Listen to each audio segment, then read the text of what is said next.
Good morning. Welcome back to your hometown radio station, AM 1360 KOHU.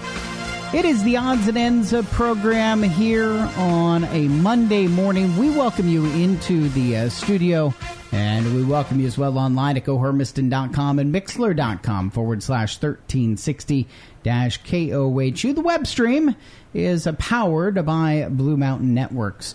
We welcome into the studio this morning with us from the Greater Hermiston Community Foundation, Pam Stocker and Dennis Barnett. Good morning. Good morning, Eric. How are we doing? Very well.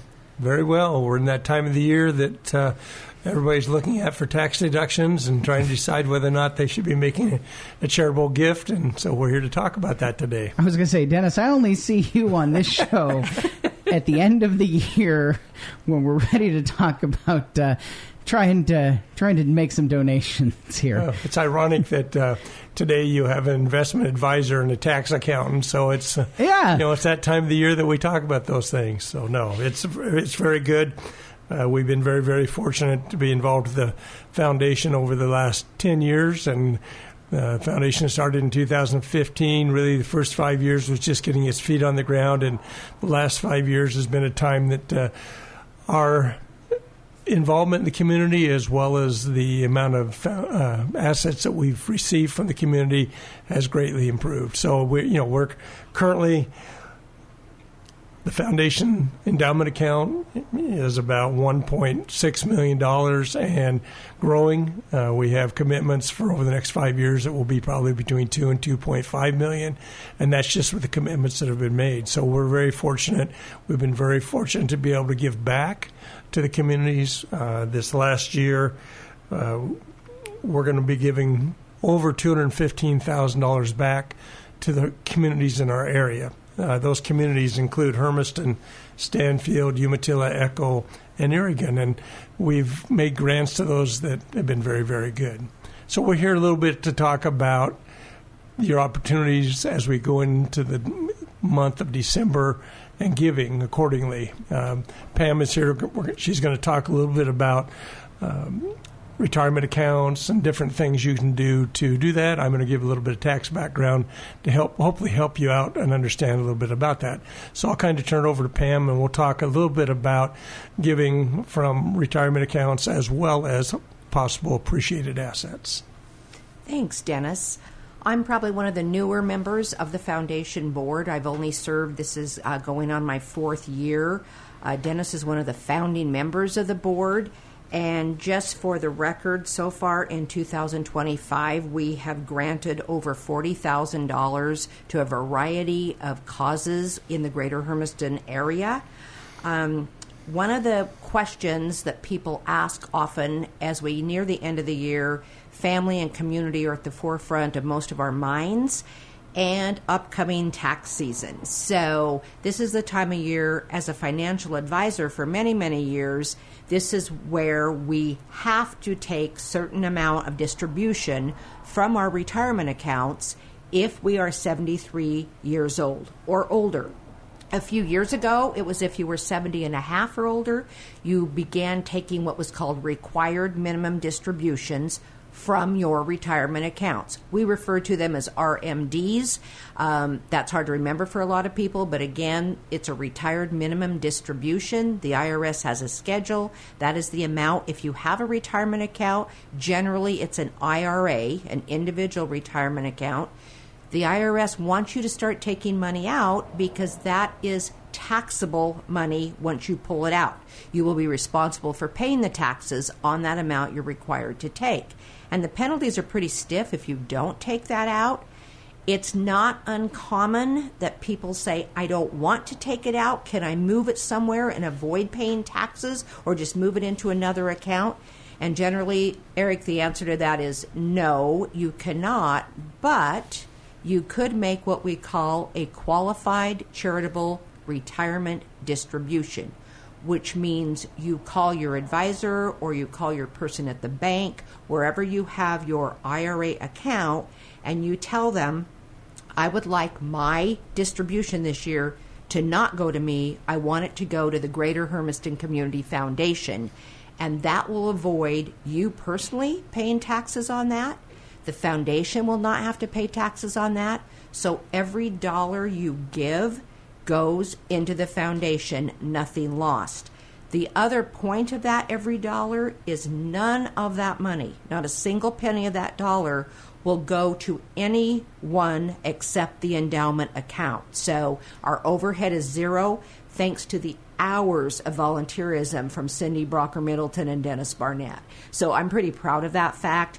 Every dollar you give goes into the Community Foundation endowment account. There are no administrative costs for the no administrative costs. We've been very fortunate to keep that to zero. A lot of the different charities have 10%, 15%, up to 40% as far as admin. We have zero. So it's been very, very, very fortunate. And it allows us to really reap the benefit of that. Every dollar that goes in is available to be there to earn interest, earn dividends, for us to spend back into the communities in the future. And when we say endowment account means forever. Every dollar that goes in there is never spent. We only spend the earnings off of those monies. So as that endowment account grows, now it's almost $2 million. It'll be over $2 million in 5 years. I'm hoping at the time before I pass away that we may be at $20 million. The reason for that is that gives us the opportunity to give $700,000-$800,000 back to the community every year for projects that make sense to make our community better. And that's really what the foundation was formed about, was to help give people an opportunity to give back. And Hermiston, as we all know, is a hugely giving community. They do amazing things. And so, Pam, what you're talking about, somebody theoretically could be, I have to take this distribution, so I'm taking it, and then they could just make a financial distribution, but then they're paying the tax on it, and then giving. This is a way to have more money in the giving. That's correct, Eric. It's the most efficient way to gift out of retirement accounts. And what you would do is you would tell Is it complicated to set up?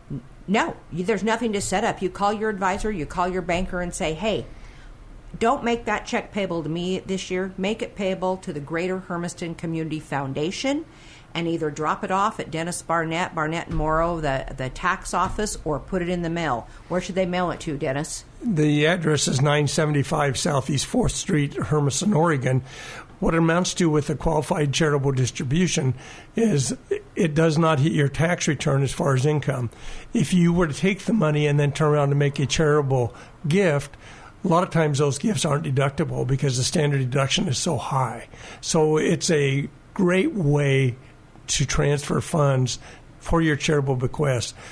In a terrible thing to say, I turned 70 just recently, namely last Thursday. Congratulations. And in 6 months, I will qualify to give charitable distributions out of my IRA.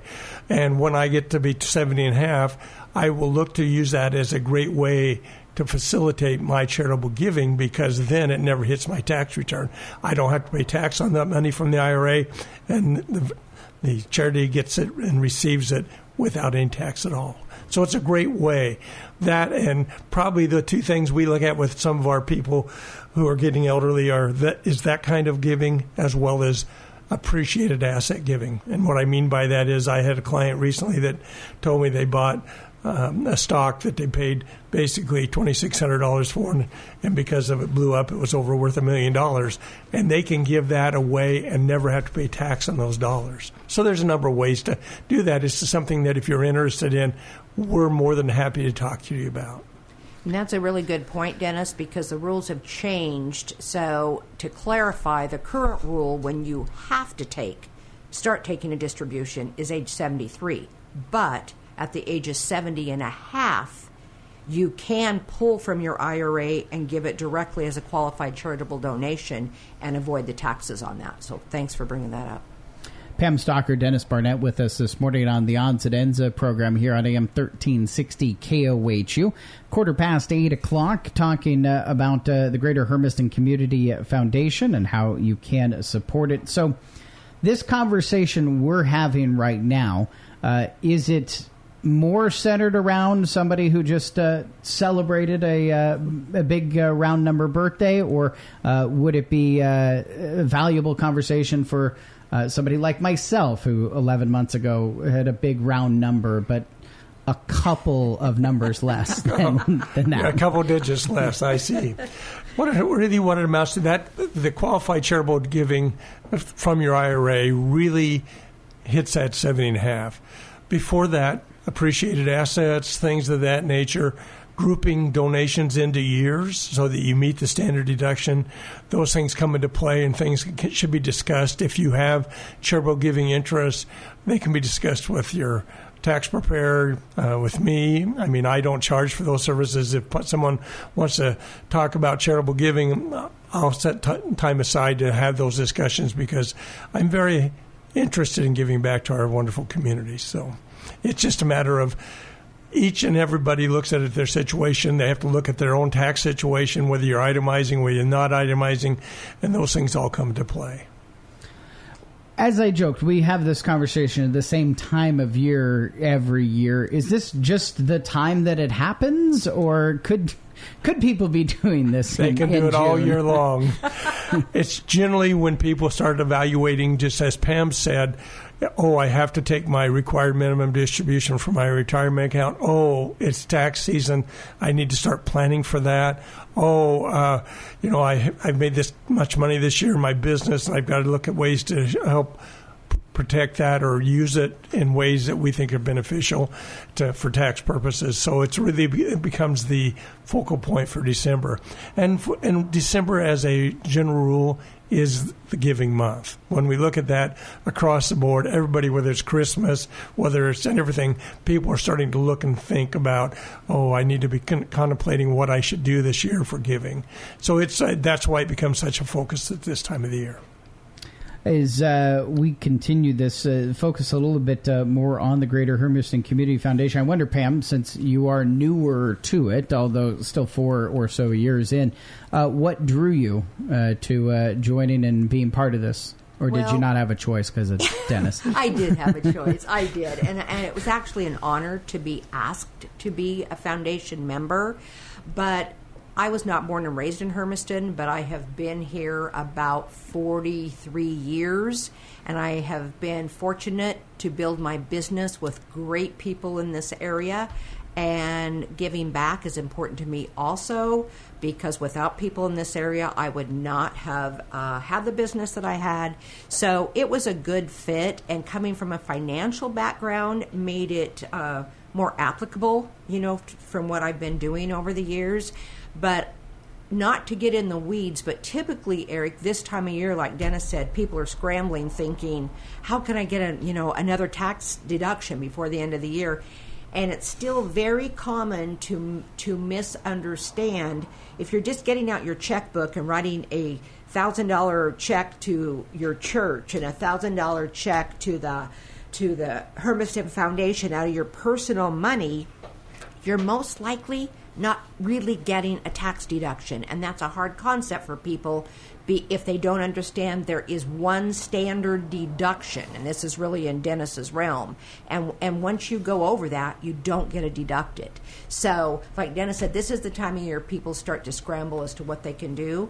The other thing that is top of mind is inheritances come to children and grandchildren all year long. So that should be something, if you are fortunate enough to be a recipient of any type of inheritance, to think, okay, how could I really make an impact on my community with some of this? And that would be a great time to think about the foundation.